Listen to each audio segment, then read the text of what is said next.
Hello दोस्तों, आप सभी लोगों का बहुत बहुत हार्दिक अभिनंदन है। और हम लोग भारतीय संविधान पर बात किया जा रहा है, ठीक है। और भारतीय संविधान में हम लोगों ने बहुत सारी बातों को किया हुआ है, जिसमें भाग 1, भाग 2, भाग 3, भाग 4 सारे कंप्लीट हो चुके हैं और बेहतरीन तरीके से कंप्लीट है।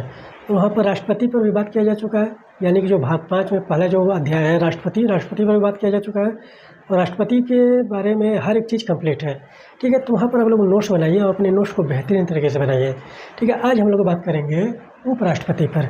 उपराष्ट्रपति से संबंधित जितनी भी अनुच्छेद है उसके बारे में आज हम लोग बात करेंगे। और यहाँ पर उपराष्ट्रपति के बारे में अगर बात किया जाए तो उपराष्ट्रपति के बारे में 2-4 चीज़ें ही महत्वपूर्ण है।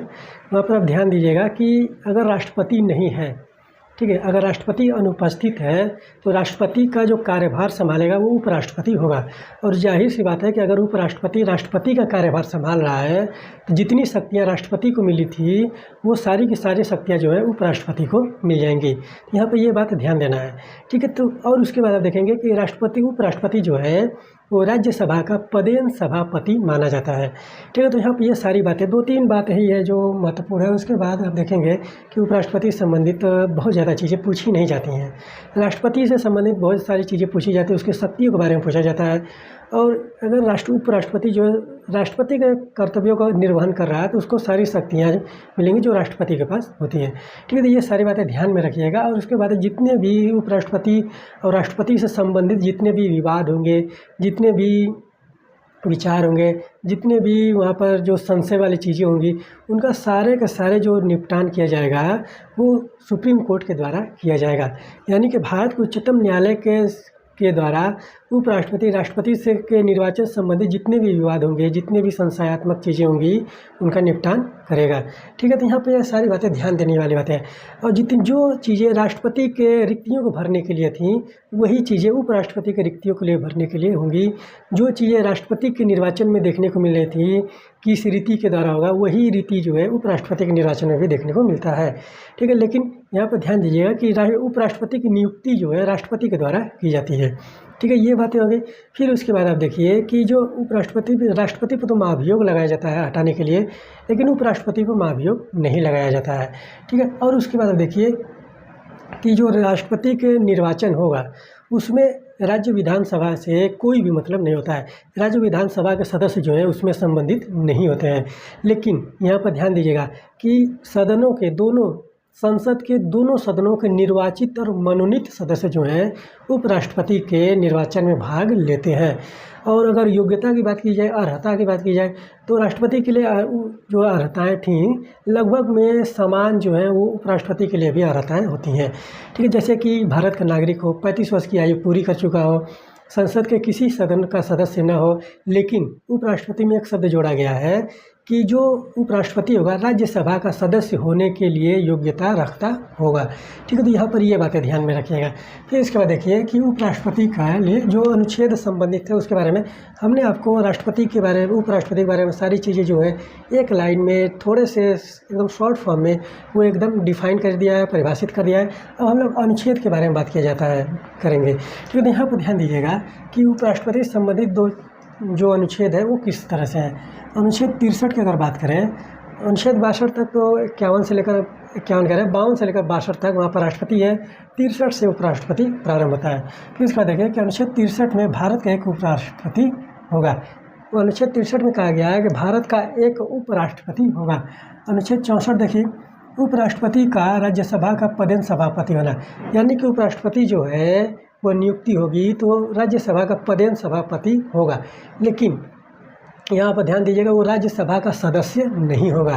राज्यसभा के सदस्य बनने की योग्यता रखता है, लेकिन वो राज्यसभा का सदस्य नहीं होगा, वो राज्यसभा का पदेन सभापति वो होगा, ठीक है। तो यहाँ पर ये सारी बातें ध्यान दीजिएगा, ठीक है। तो यहाँ पर देखिए कि राज्यसभा का पदेन सभापति होगा। और यहाँ पर अगर शपथ प्रतिज्ञान की बात किया जाए उपराष्ट्रपति के, तो वो आगे अभी देखेंगे कि उसका जो शपथ होता है वो राष्ट्रपति दिलाता है, ठीक है। तो यहाँ ध्यान दीजिए अनुच्छेद 65 में क्या दिया है कि राष्ट्रपति के पद में आकस्मिक रिक्ति के दौरान उसकी अनुपस्थिति में उपराष्ट्रपति का राष्ट्रपति के रूप में कार्य करना या उसके कार्यों का निर्वहन, ठीक है, निर्वहन करना, ठीक है। तो यहाँ पर ध्यान दीजिएगा अगर उपराष्ट्रपति जो है राष्ट्रपति के पद पर उसके कृत्यों का निर्वहन कर रहा है, कार्यों का निर्वहन कर रहा है, वहाँ पर सारी की सारी जो शक्तियाँ हैं, राष्ट्रपति की शक्तियाँ हैं, वो उपराष्ट्रपति को प्राप्त हो जाएंगी। ये ध्यान देने वाली बात है, यहाँ पे ये समझने वाली बात है। ठीक है, तो जितनी भी राष्ट्रपति की शक्तियाँ होंगी, अगर उसके जगह पर उपराष्ट्रपति राष्ट्रपति का कार्य निर्वहन कर रहा है तो वो सारी शक्तियाँ उपराष्ट्रपति को भी मिलेंगी। ठीक है, तो यहाँ पर ध्यान दीजिएगा। फिर इसके बाद देखिए कि अनुच्छेद 66 में उपराष्ट्रपति का निर्वाचन जो वहाँ पर उस तरह से देखिएगा कि प्रतिनिधित्व, ठीक है, जो राष्ट्रपति का निर्वाचन की रीति है वही उपराष्ट्रपति का भी होता है। प्रतिनिधित्व अनुपातिक मत के द्वारा, प्रतिनिधित्व अनुपातिक प्रणाली के द्वारा, ठीक है, प्रणाली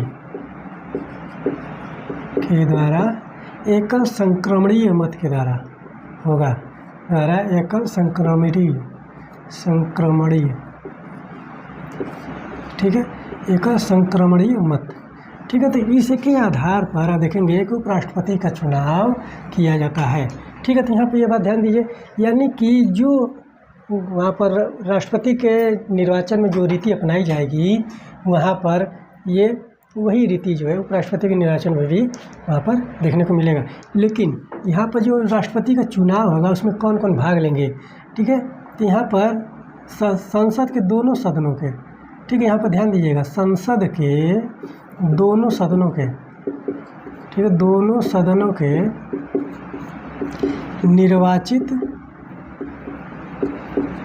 निर्वाचित व मनोनीत सदस्य, ठीक है, निर्वाचित व मनोनीत सदस्य ये भाग लेंगे। ठीक है, यहाँ पर ध्यान दीजिएगा, इसमें राज्य विधानसभा के सदस्य वहाँ पर भाग नहीं लेते हैं। ठीक है, तो यहाँ पर ध्यान दीजिएगा।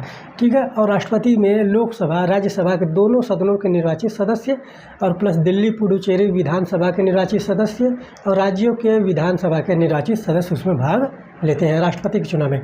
लेकिन उपराष्ट्रपति के चुनाव में सिर्फ संसद के दोनों सदनों के निर्वाचित व मनोनीत सदस्य भाग लेते हैं।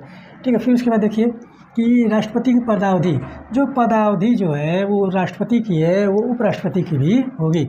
उपराष्ट्रपति की पदावधि जो होगी नियुक्ति से 65 वर्ष की आयु तक। ठीक है, यहाँ पर ध्यान दीजिएगा, नियुक्ति से 65 वर्ष की आयु तक वहाँ पर पदावधि होगी। फिर इसका देखिए अनुच्छेद 68 में क्या कहा गया कि उपराष्ट्रपति के पद में रिक्ति भरने के लिए निर्वाचन करने का समय और आकस्मिक रिक्ति को भरने के लिए निर्वाचित व्यक्ति की पदावधि वही वो चीज़ है जो राष्ट्रपति के संबंध में 6 महीने के अंदर चुनाव होना चाहिए।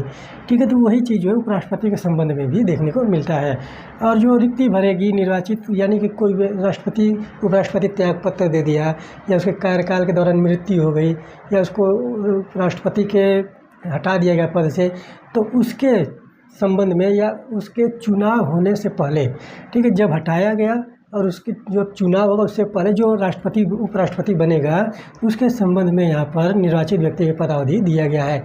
अगर मान लीजिए कि कोई उपराष्ट्रपति निर्वाचित होता है 2024 में, अगर 24 में निर्वाचित हुआ, 25 में उसकी मृत्यु होगी आकस्मिक कारणों के द्वारा, ठीक है, तो अगर मृत्यु हो जाती है या उसको अयोग्यता के आधार पर वहाँ पर उपराष्ट्रपति को हटा दिया जाता है, तो वहाँ पर क्या होगा कि यहाँ पर ध्यान, जब वो हटेगा तो उसके पद को निर्वहन करने के लिए कोई भी व्यक्ति होगा, वहाँ पर कोई व्यक्ति की निर्वाचित होगी, तो जब वो निर्वाचित होगा, जब तक चुनाव नहीं होगा तब तक वो व्यक्ति निर्वाचित रहेगा।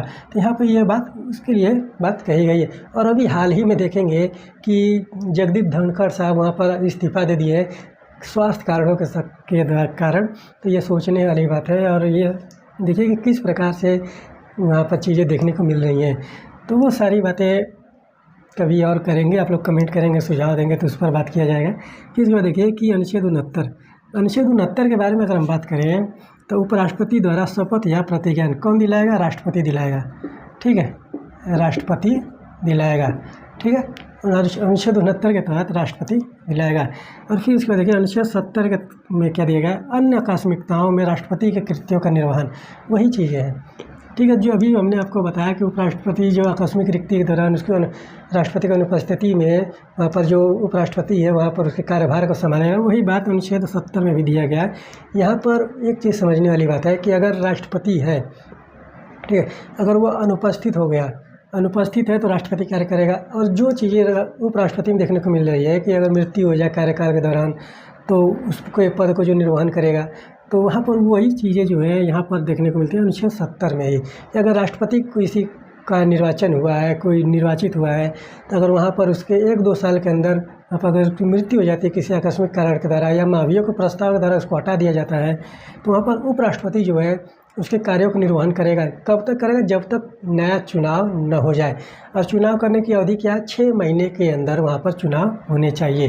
ठीक है, तो यहाँ पर ध्यान दीजिएगा। फिर उसके बाद देखिए कि अनुच्छेद 71 में राष्ट्रपति उपराष्ट्रपति के निर्वाचन संबंधित या सशक्त विषय, यानी कि यहाँ पर इस विवाद के संबंध में दिया है कि वहाँ पर कोई शंका वाली विषय है, वहाँ पर अगर कोई राष्ट्रपति उपराष्ट्रपति के संबंध में कोई विवादित चीज़ देखने को मिल रही है तो उसका जो निपटारा करेगा सुप्रीम कोर्ट करेगा। ठीक है, सुप्रीम कोर्ट यहाँ पर उच्चतम न्यायालय करेगा। ठीक है, तो यहाँ पर ध्यान दीजिएगा, उच्चतम न्यायालय। ठीक है, तो ये उपराष्ट्रपति से संबंधित चीज़ें हैं। और यहाँ पर ध्यान दीजिएगा कि उपराष्ट्रपति जो है संसद के सदनों का सदस्य नहीं होता है, लेकिन वो राज्यसभा का पदेन सभापति माना जाता है। ये सारी बातें हम लोग उपराष्ट्रपति से नोट डाउन करिए, नोट्स बनाइए और नोट्स को बेहतरीन तरीके से बनाइए।